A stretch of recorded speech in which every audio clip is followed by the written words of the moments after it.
Hello, beautiful soul. My name is Aliyah, and I'm the voice of the podcast Love to Heal.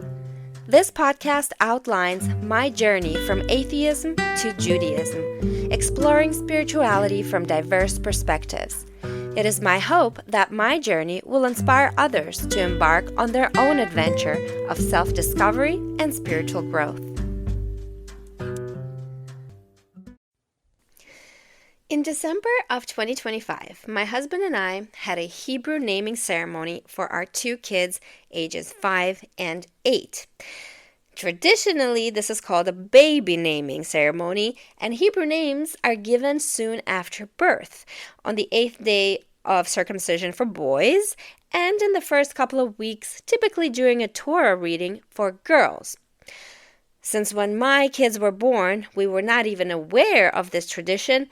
They never received their Hebrew names, but I figured it's better late than never. There were a couple of reasons why I wanted my kids to have Hebrew names. First of all, now that my husband and I regularly attend Shabbat services at our synagogue, our rabbi always asks all the guests if there's anyone ill or in need of a blessing. And for this request, he always asks for the person's Hebrew name along with his or her mother's Hebrew name.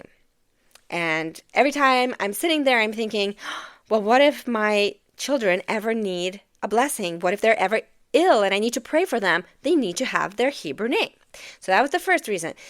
Second, when last year we visited the Ohel, the Rebbe's resting place in New York, I realized that more prayers called for Hebrew names of the person praying and also of that person's mother.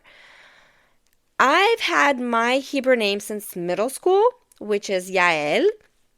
And because I attended a Jewish day school, if I remember correctly, I think it was my Judaics teacher that just assigned this name to me. And I'm not sure if there was a ceremony for it or not, but I have known my Hebrew name for many years, since I was 11 years old. And so at least my kids could use my Hebrew name when they're praying.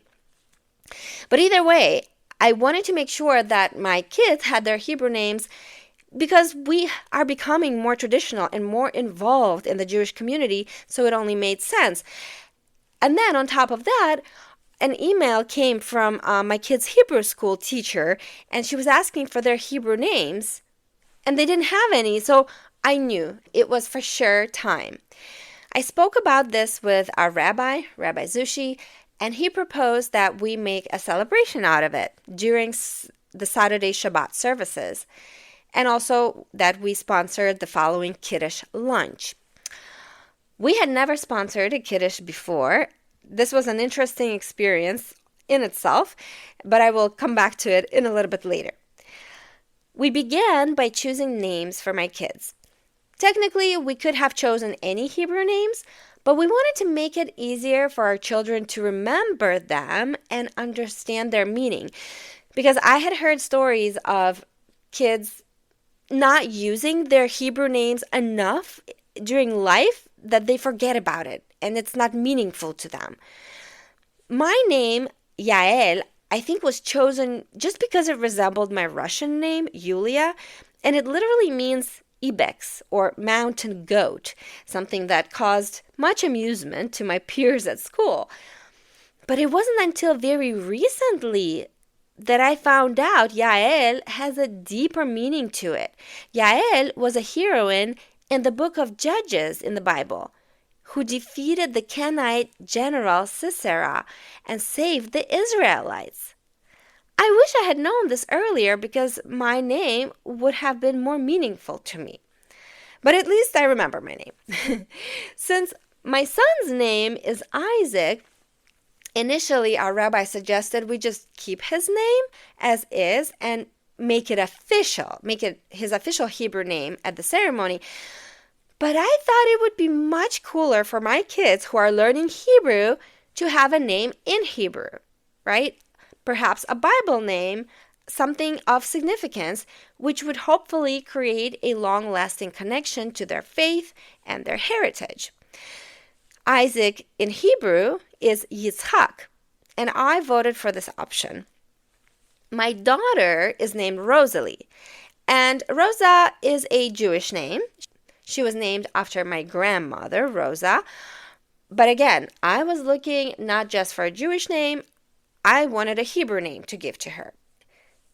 And one day when she was in Hebrew school, she told me that one of her teachers translated Rose to Hebrew and told her that in Hebrew, Rose meant Shoshana. And she really liked that, and she thought that would be a great option for her, and I completely agreed. The name Shoshana, by the way, symbolizes purity, beauty, and resilience, and it appears in the Song of Solomon. Now that we had the names picked out, we chose a date for the ceremony. I have to say that sponsoring a Kiddush lunch is fairly expensive, upwards of $1,500, to cover the cost of food and drinks for about 150 people. At least that's how it is in my synagogue. So I wanted to use this opportunity to celebrate more than one occasion. And in December, we celebrate my birthday anyway, and my husband's and mine wedding anniversary. So we decided to combine all three occasions into one special event and invite our family and friends who never come to synagogue. So we thought that would be a good opportunity for them to come in and see how we do things on Saturdays. In preparation for the ceremony, our rabbi gave my husband several prayers to practice before the Aliyah. Aliyah is being called up to the Torah reading. Because our synagogue is Orthodox, only men are called up to the Aliyah, and only men participate in rituals like holding up the Torah or carrying it in and out of the ark. Which is nice because it allows the women to allocate their energy and time to other matters, such as organizing events and looking after the children, which I don't mind at all. And that is exactly what I did. I helped to organize everything while my husband took care of the special prayers. For Aliyah, it is a custom to call 7 people up on any given Shabbat morning. And my husband could choose up to 7 people for this ritual, himself included. The number of people called for an Aliyah varies by the day of the week or the holiday. The specific number is a rabbinic guideline related to the public reading of the Torah, which requires a minyan, which is a quorum of 10 Jewish adults, for the service to be conducted. The number of people who receive an Aliyah is determined by the sanctity or holiness of the day. So let me break it down for you because I think this is really interesting. You only need 3 people for a regular weekday service, like a Monday, Thursday, or a Shabbat afternoon. You need 4 people for Rosh Chodesh, which is a new moon, or the intermediate days of a festival. You need 5 people for the major festivals of Passover, Shavuot, Sukkot, and Rosh Hashanah. You need 6 people on Yom Kippur morning, and you need 7 people on Shabbat morning, which tells you how important, how holy Shabbat is. When it came to choose people for the Aliyah, both my husband and I right away asked our fathers. Now, neither of them had ever done anything of the sort.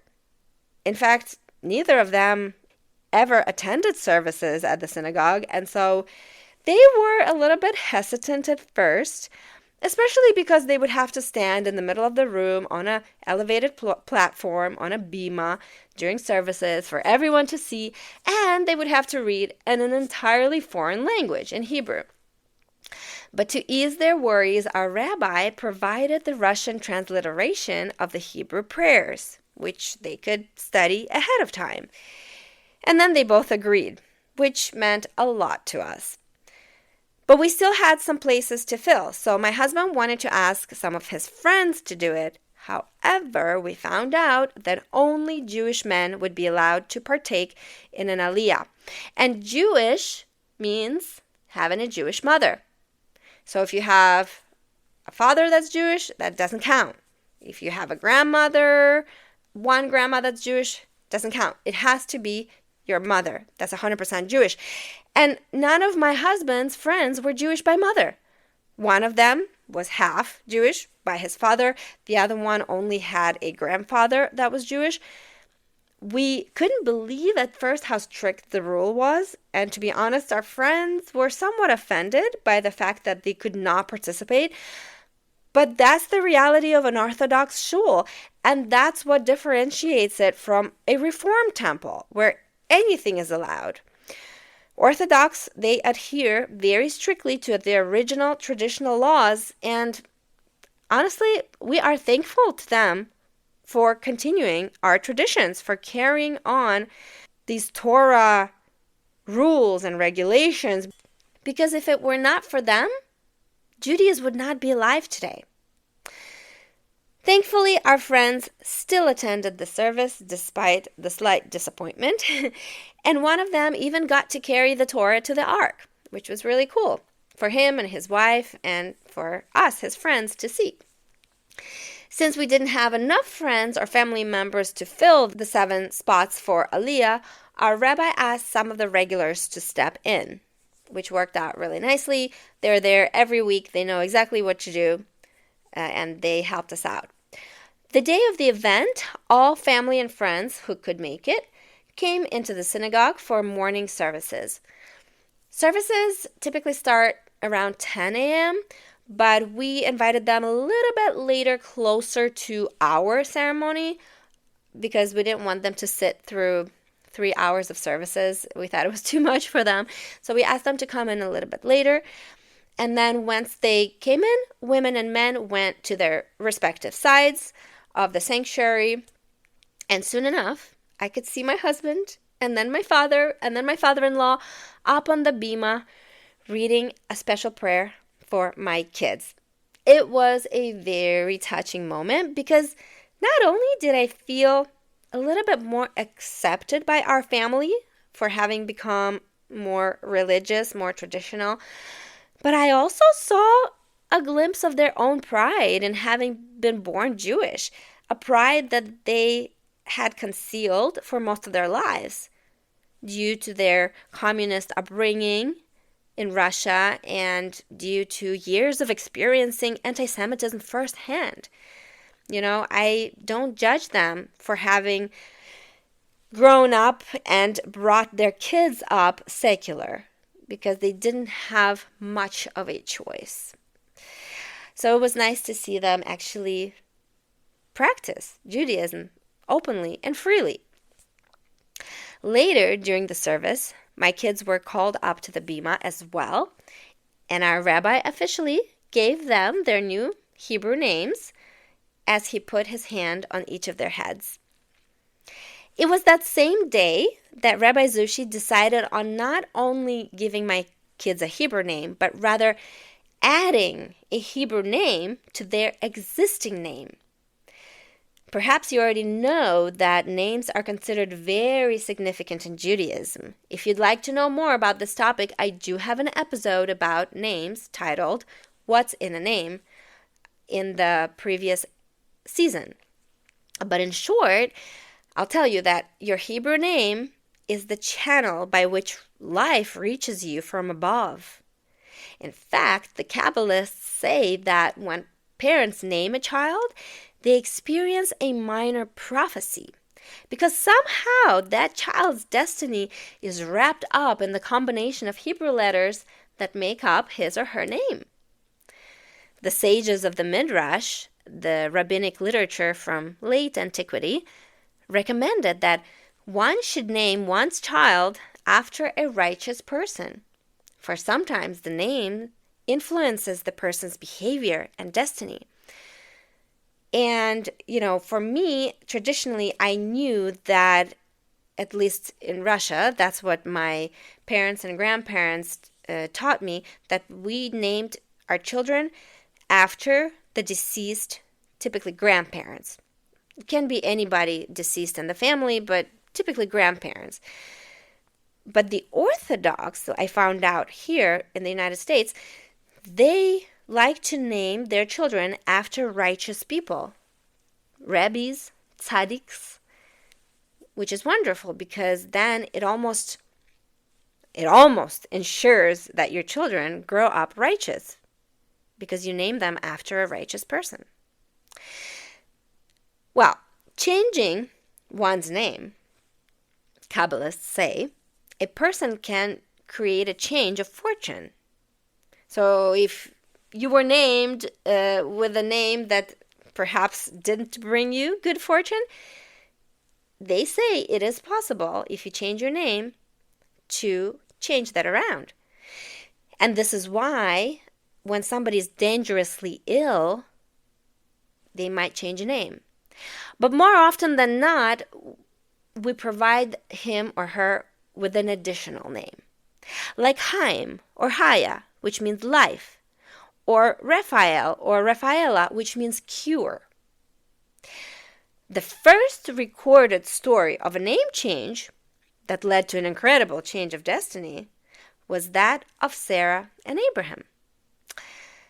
The episode took place when Abraham was in his 90s. God appeared to him and told him that he would be making an everlasting covenant with him and that he and Sarah would be blessed with a child of their own. Let's see how the text reads. And Abram, notice that his name previously was Abram, and Abram was 99 years old. And God appeared to Abram, and he said to him, I am the Almighty God.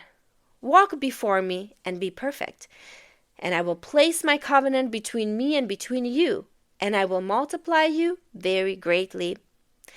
And your name shall no longer be called Abram, but your name shall be Abraham, for I have made you the father of a multitude of nations, and I will make you exceedingly fruitful, and I will make you into nations, and kings will emerge from you. This comes from Genesis. God then commanded Abraham that he and all his male children should be circumcised as a sign of the covenant. His wife's name, which used to be Sarai, should also be changed, and then she would experience the miracle of childbirth despite her old age. And God said to Abraham, your wife Sarai, you shall not call her name Sarai, for Sarah is her name. And I will bless her, and I will give you a son from her. And I will bless her, and she will become a mother of nations. Kings of nations will be from her. And Abraham fell on his face and rejoiced, and he said to himself, will a child be born to one who is 100 years old? And will Sarah, who is 90 years old, give birth? And knowing all this, I realized several years back, when I studied this Torah portion, I realized that the prophecy of naming my son Isaac, which was the son born to Abraham and Sarah, the prophecy was sort of fulfilled because Yitzhak in Hebrew, Isaac in Hebrew is Yitzhak, which means laughter, was chosen by Abraham and Sarah because they thought that God was joking. How could a 90-year-old woman give birth to a child? But she did. She gave birth to Isaac, and that's why they named him Yitzhak, because they laughed about it. They couldn't believe it, right? This crazy miracle. And the reason I say that the prophecy fulfilled is because Isaac laughs so much, my son. He's a jokester, and he laughs at everything, and he just loves to laugh. I don't know, there's not a better way to explain it, but I feel like because we chose this name for him, this is the kind of person he is. He loves to laugh. And he loves comedy. He listens to stand-up comedy with me. He remembers it by heart and then tells our whole family. I mean, it's a riot. But let's continue. The Talmud explains that Abraham and Sarah's change of name created a change in their status. Rather than a particular mission, they now assumed a universal mission. The Talmud explains further. In the beginning, Abram was the father to Aram. This is a place where he was born. He originated from the city of Aram Naharaim. In the end, though, Abraham became the father of the world. In the beginning, Sarai was a mother to this nation where she lived. And in the end, she became Sarah to the whole world. You see, Sarai, given her name by Abraham, means Sarasi Shali, translated as my princess and superior. But Abraham was now commanded by God that in his new status, the father of a multitude of nations, his wife too was to take on a more universal status, which would be reflected in the name Sarah, which is princess par excellence, and not just princess of Abraham. This episode demonstrates that there's more to a name than meets the eye. A name connects us to our soul. It provides us with spiritual ammunition, allowing us to access spiritual strengths we may never have known we had. And so it was with my children. But instead of changing their identity and their fate completely, Rabbi Zushi added a new spiritual channel and a new mission to my kids' lives. I believe that this new channel is what will pave their spiritual path for them. It is my foremost goal for my kids to lead spiritual lives and to carry on our tradition as adults and pass them on their children and so forth. My son, at age 8, took this ceremony very seriously, and he now takes much pride in his Hebrew name and the mission with which it comes. The mission to uphold the Jewish tradition and lead future generations to God. And I don't know if it's just my imagination or what, but after the ceremony, he has been singing prayers literally nonstop. I meet him by the bus. He comes from school, and he'll be walking to our house singing prayers that he learned at shul, at Hebrew school, during Shabbat services. He's always singing Hebrew prayers. And I don't know, maybe it had to do with this new channel of spirituality that was added to him. We'll see. But let me tell you, seeing my kids receive their new names up on the Bimah was super emotional for me. I was happy for them, and also I was happy that I had done something significant for my offspring that would hopefully positively impact their future and make our Jewish community proud. The ceremony also signified for me a closer relationship with God and a step in the right direction and an avenue of more blessings to come. And I should say that the new name of my son is officially Yitzhak Isaac.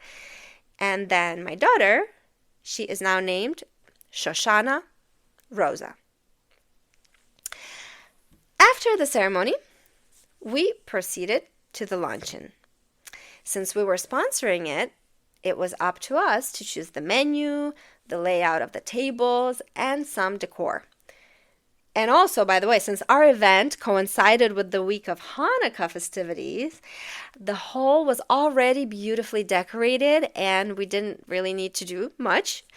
I wish I had photos to post on social media, but because this celebration transpired on Shabbat, I could not take any pictures. So you just have to imagine for yourself how beautiful it was set up. As for the menu, I learned that when it comes to choosing the food, some dishes are required for every Shabbat lunch. For instance, the cholent. Cholent has to be there. It's a savory, slow-cooked stew for Shabbat with meat, typically, although sometimes they offer vegetarian options. And in our case, at our shul, they order it with beans and barley. But I know there's different varieties. Also, there's always baked salmon and egg salad. Those are a must. Just as the grape juice, challah, and wine. Can't go without those. The organizer told me that we could bring our own wine for our table or even hard liquor as long as we brought it in at least a day prior, because you cannot carry anything on Shabbat to shul. And as long as on the bottle it said Mevushal. So I'll explain what Mevushal means. This is a special kosher wine that has been flash-pasteurized to remain kosher, even if handled by non-Jewish or non-observant individuals. So basically, I found out that it's not enough for the wine just to be kosher. It has to say Mevushal on it, and then you can use it on Shabbat. And while I thought I would have difficulty finding this wine, turned out that many local supermarkets carry it, and I ended up buying mine at Trader Joe's. And there were a few kinds to choose from, so it wasn't a problem at all. To make the menu a bit more economical, because it is expensive, and if you opt for more dishes, for like different types of meat and fish and all kinds of salads, you're going to be spending upwards of $2,000. And for our first time, we wanted to be a little bit more conservative, so we opted for a salad bar, the baked salmon, the tuna and egg salads, and then fruit and dessert. And something cool that I found out, I wish I had known this earlier, but the Russian stores, they carry quite a few products from Israel, and so they have many beautiful cakes for dessert that are non-dairy. Because on Shabbat, you're supposed to eat meat, so you can't have anything with dairy in it. And when it comes to dessert, for our luncheon, I actually chose halva and some cookies and different fruit in season. But now I realize I can get some beautiful cakes that are non-dairy at the Russian store. And also I wanted to mention that when I was choosing the fruit, because the organizer asked me, what's your favorite fruit? What would you like me to order? I said, well, my kids really like berries, like raspberries. And she told me that for big events, they do not order anything that is difficult to inspect for insects. Because imagine, each raspberry inside, I've seen many times, all kinds of bugs crawl in there, and you would have to literally wash out and inspect each berry, and that is just too time consuming. This is the same reason, I should say, that broccoli is not a popular food amongst the religious, because it's too hard to look for the little insects that crawl in all those tight spaces in between the little leaves and stems and all that. So we ended up, for our luncheon, we ended up having, I think it was strawberries, cherries, plums, maybe pears. So things that are easy to serve and to inspect. We had a couple of tables reserved for us, and our family and friends, they all sat next to each other, and we enjoyed the kosher spread very much. Thinking back on this special event, I'm so happy that we did it. If you're Jewish and you don't have a Hebrew name, it's never too late to attain one. I highly recommend it. And no matter whether you believe in miracles or not, I assure you, a new name or adding a name to your existing name will bring about abundant blessings to you and your loved ones. Thank you so much for listening, and until next time.